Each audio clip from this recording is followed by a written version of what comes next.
जय श्री कृष्णा। आइए सुनते हैं कार्तिक पूर्णिमा व्रत कथा, पूजन विधि एवं महत्व। हमारे हिंदू धर्म में सभी पूर्णिमाओं में से कार्तिक पूर्णिमा का विशेष महत्व है। विष्णु पुराण के अनुसार इस पूर्णिमा वाले दिन भगवान विष्णु जी अपना मत्स्य अवतार लिए थे और पृथ्वी पर पुनः जीव स्थापना की थी। इसीलिए आज के दिन कार्तिक माह में स्नान करने वाली सभी औरतें दीपदान आदि करती हैं और अपना कार्तिक माह व्रत को पूर्ण करती हैं। इस वर्ष कार्तिक पूर्णिमा का व्रत 7 नवंबर को है और यह पूर्णिमा सभी पूर्णिमाओं में से सर्वोत्तम व उत्तम मानी गई है। मान्यताओं के अनुसार इस दिन व्रत रखने वाली महिलाएं व पुरुष गंगा नदी व पवित्र नदियों व कुंड आदि में स्नान करते हैं और भगवान विष्णु की पूजा जब तप ध्यान दान आदि करते हैं, उसकी सभी मनोकामनाएं पूर्ण होती हैं। पौराणिक मान्यताओं के अनुसार इसी कार्तिक पूर्णिमा वाले दिन भगवान शिव जी ने त्रिपुरासुर नामक राक्षस को मारकर स्वर्गलोक को मुक्त किया था। इसलिए इस पूर्णिमा को त्रिपुरारी पूर्णिमा, त्रिपुरोत्सव व कार्तिक पूर्णिमा भी कहा जाता है। तो इस दिन गंगा स्नान, दीपदान आदि का विशेष महत्व है। इस पूर्णिमा वाले दिन कार्तिक स्नान करने वाली औरतों का कार्तिक माह पूरा हो जाता है और वो किसी तीर्थ स्थल पर जाकर दीपदान करके अपने व्रत को पूर्ण होने का संकल्प करती हैं। इस दिन यदि कृतिका नक्षत्र हो तो महाकार्तिकी होती है, भरी होने से विशेष फल देती है तथा रोहिणी होने पर इसका महत्व बहुत अधिक बढ़ जाता है। ब्रह्मा विष्णु महेश त्रिदेवों 3 देवताओं ने इस पूर्णिमा को महापुनीत पर्व कहा है। पंचांग के अनुसार इस दिन अगर कृतिका नक्षत्र पर चंद्रमा हो और विशाखा नक्षत्र पर सूर्य हो तो पद्म योग बनता है, जिसका बहुत महत्व होता है। इसके अलावा इस दिन चंद्रोदय पर शिवा संभूति, संतति, प्रीति, संभूत, अनसुईया और क्षमा कृतिकाओं का पूजन वंदना करने से संभूत पुण्य फल मिलता है। इस पूर्णिमा वाले दिन व्रत रखने वाला कोई भी मानव रात्रि में व्रतोपरांत वृषदान करता है, उस मनुष्य को शिवलोक प्राप्त होता है। तथा कार्तिक स्नान करने वाली औरतें अपना स्नान महापूर्ण करके अन्नकूट बनाती हैं, जिसमें बाजार खड़ी भुजिया बनाई जाती है और सभी को यह प्रसाद वितरण किया जाता है। इस पूर्णिमा पर व्रत रखने वाले व अन्य सभी को सूर्योदय से पूर्व स्नान आदि का विशेष महत्व है। इसीलिए आप सभी कृपा करके ब्रह्ममुहूर्त यानी सूर्योदय से पहले स्नान आदि से निवृत्त हो जाएं। त्रिपुरा पूर्णिमा वाले दिन सभी को प्रातः जल्दी उठकर स्नान आदि से निवृत्त होना चाहिए।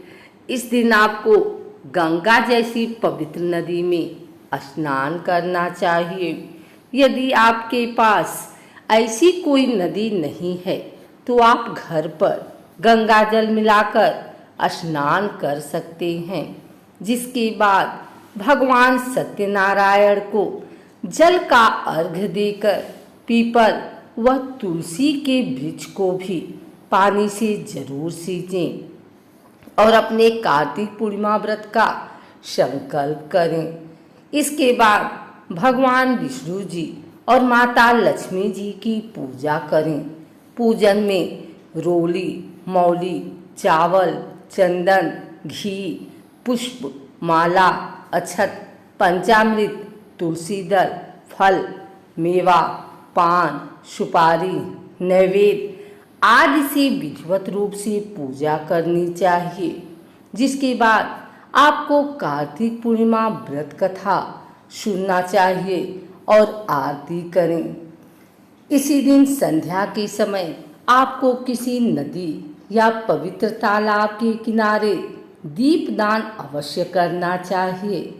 नहीं तो आप वाराणसी में गंगा नदी तट पर जरूर जाकर दीपदान करें और अपने कार्तिक व्रत को पूरा करें।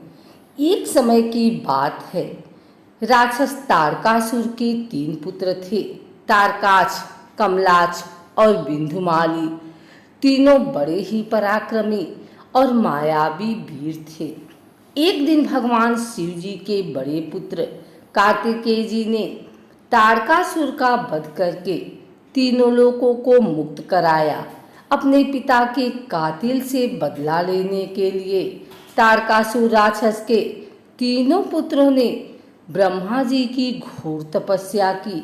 उनकी इस तपस्या से प्रसन्न होकर ब्रह्मा जी ने उनसे बोला, मांगो दैत्यराज, क्या मांगते हो? तारकासुर के पुत्रों ने अमर होने का वरदान मांगा और कहा कि हमें इस संसार में कोई नहीं हरा सके।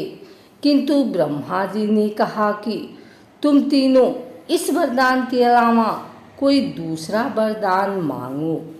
ये वरदान तुम्हें नहीं दे सकता, वो इसलिए कि इस धरती पर जो जन्म लेता है वह अवश्य मृत्यु को प्राप्त होता है, क्योंकि केवल मृत्यु ही सदाचारी है। जिसके बाद राक्षस के तीनों पुत्रों ने कहा, हे ब्रह्मदेव, यदि आप हमें अमर होने का वरदान नहीं दे सकते तो ठीक है, आप हम तीनों के लिए 3 नगर बनवाएं और जो हमारा वध करना चाहता है उसके हम 1000 वर्ष बाद मिलें, उससे पहले नहीं। और जब हम मिलें तो हमें एक ही तीर से मार गिराए, ऐसा वरदान दीजिए। ब्रह्मा जी ने तीनों राक्षस पुत्रों को तथास्तु कहते हुए अंतर ध्यान हो गए। इसके बाद उन तीनों राक्षसों ने मिलकर 3 लोकों पर अपना आधिपत्य जमा लिया, क्योंकि ब्रह्मा जी के वरदान अनुसार उन्हें मारने वाले 1000 वर्ष बाद आएगा। जिसके बाद सभी देवगण मिलकर भगवान शिव जी के पास गए और इस समस्या का समाधान ढूंढने को कहा। देवताओं की बात सुनकर भगवान शंकर जी ने विश्वकर्मा से कहकर एक भव्य रथ का निर्माण करवाया और उस रथ में बैठकर तीनों दैत्यों का संहार करने को चल दिए। यह देख सभी राक्षस घबरा गए और हाहाकार मचाने लगे। दानवों व देवों में भीषण युद्ध छिड़ गया। युद्ध के समय जब तारकासुर के तीनों पुत्र एक साथ आए तो भगवान शंकर ने उन्हें एक ही तीर में मार गिराया और तीनों लोगों को राक्षसों से मुक्त कराया। जिसके बाद सभी देवों ने भगवान शंकर को त्रिपुरारी नाम दिया। इसी विजय की खुशी में सभी देवता मिलकर कार्तिक पूर्णिमा के दिन धरती पर आए और काशी में देव दिवाली मनाई। तभी से लेकर आज तक प्रतिवर्ष कार्तिक पूर्णिमा के दिन देव दिवाली बड़ी धूम से मनाई जाती है।